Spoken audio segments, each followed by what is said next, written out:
16 साल का वंश और 13 साल की बहन प्रिंसी ने कभी सपने में भी नहीं सोचा होगा कि उनके रिश्तेदार ही उनके साथ धोखा करेंगे। कोरोना की वजह से 2 महीने पहले अपने माता पिता को खोने वाले वंश और उसकी बहन अब सरकारी दफ्तर के चक्कर लगा रहे हैं। इंदौर का रहने वाला 16 साल का वंश और 13 साल की बहन प्रिंसी ने कभी सपने में भी नहीं सोचा होगा कि उनके साथ ऐसा होगा। कोरोना की वजह से 2 महीने पहले अपने माता पिता को खोने वाले वंश और उसकी बहन अब लगा रही है सरकारी दफ्तर के चक्कर। इसके साथ ही बच्चों की बदकिस्मती शुरू हो गई है।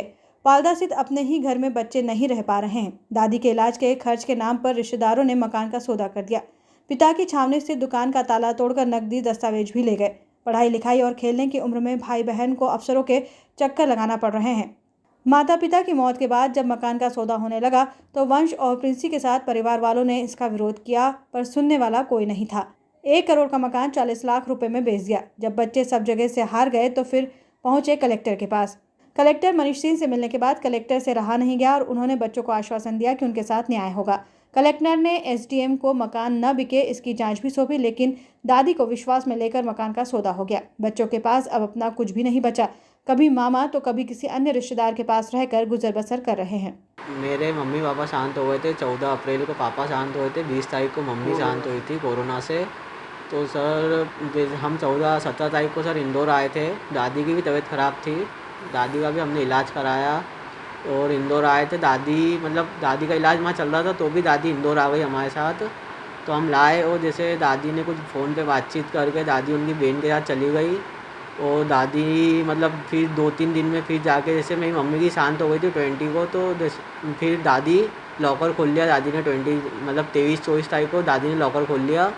हम भी सर वही काम में लगे थे मम्मी और इनके। तो सर हम 3 तारीख को इंदौर आए थे सर। तो हम बैंक वगैरह गए तो सर वहाँ से सूचना मिली कि दादी ने लॉकर वगैरह सब खोल लिए और सब कागज रकम पैसे नकदी सब निकाल लिया सर। हमने इसकी सब जगह सूचना दे रखी थी, सब थाने में सब दूर। और सर इसके बाद हम ये सूचना हमने 5 तारीख को दी थी। उसके बाद सर हमारी चर्चा चल रही थी समझौते की, पर सर कुछ समझौते के इसमें सर इनने मकान बेच दिया सर छावनी का 21 सद्दानंद मार्ग 1 करोड़ का मकान 40 लाख में बेच दिया सर। और जिसने सर पीछे का ख़रीदा था उसने ही वापस आगे का ख़रीद लिया। और सर इसमें हमारा कलेक्टर साहब ने साथ दिया है। उन्होंने हमारे को आश्वासन दिया है और सर वो कर भी रहे हैं सब कोशिश। एडीएम मैम भी कर रही है पूरी। सर अप्रैल में कोरोना की जो दूसरी लहर आई थी उसके अंदर वंश के और प्रिंसी के दोनों माता पिता कोरोना पॉजिटिव थे। इंदौर में बेड नहीं मिले, हमने बड़वा में इलाज करवाया। इनकी दादी भी पॉजिटिव थी, उनका भी इलाज करवाया और भगवान की इच्छा नहीं थी, दोनों शरीर छोड़ दिया। उसके बाद में हम इनको इंदौर यहाँ पे उठाना था। यहाँ पे इनकी दादी जो थी राम कन्या जी मोदी, वो भी स्वस्थ हुए थे। बाद में उनकी बेन हमारे जाजी की मौसा जी उनको उनके घर ले गए। उनने उनका इलाज भी करवाया वहाँ पे। बाद में हमारा कुछ प्रॉपर्टी को लेके उनसे बातचीत हुआ। उनने लाकर भी खोला जाके, उनका नाम और हमारे जाजी का दोनों का नाम था उसके अंदर। उसके बाद में प्रॉपर्टी का हमारा समझौता चल रहा था। ये हमको आजकल कर रहे थे। उसके बाद में इनने प्रभारू 1 करोड़ का मकान 40 लाख में पंकिल जैन को बेच दिया। उसके बाद हम कलेक्टर साहब, आईजी साहब, डीआईजी साहब सबके पास गए। हमको कलेक्टर साहब ने भी आश्वासन दिया है।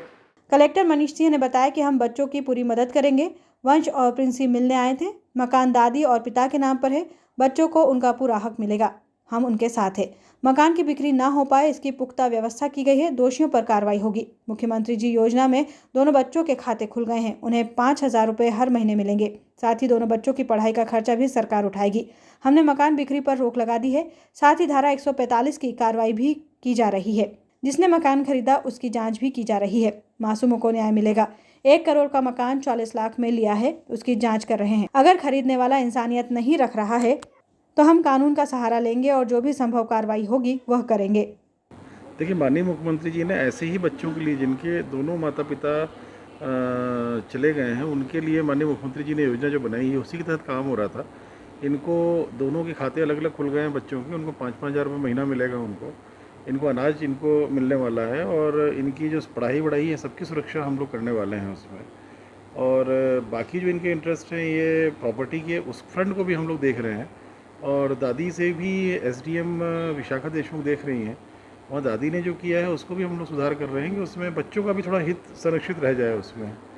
तो हम लोग पूरा ध्यान रख रहे हैं बच्चों का। उसी योजना के तहत जो माननीय मुख्यमंत्री जी ने लॉन्च की है, उसी में हम ऐसे सभी बच्चों का हम लोग विशेष ध्यान रख रहे हैं। उसी में जब हम लोगों ने बुलाया था, बात की थी इन बच्चों से, उसी में इनकी जो प्रॉपर्टी सेलिंग वाला इशू है वो भी बच्चों ने बतलाया था। वो बच्चे के जो मामा जी हैं बड़वाह में रहते हैं, बड़वाह से आगे बतलाया था उन्होंने। उस पर भी हम लोग कार्रवाई कर रहे हैं।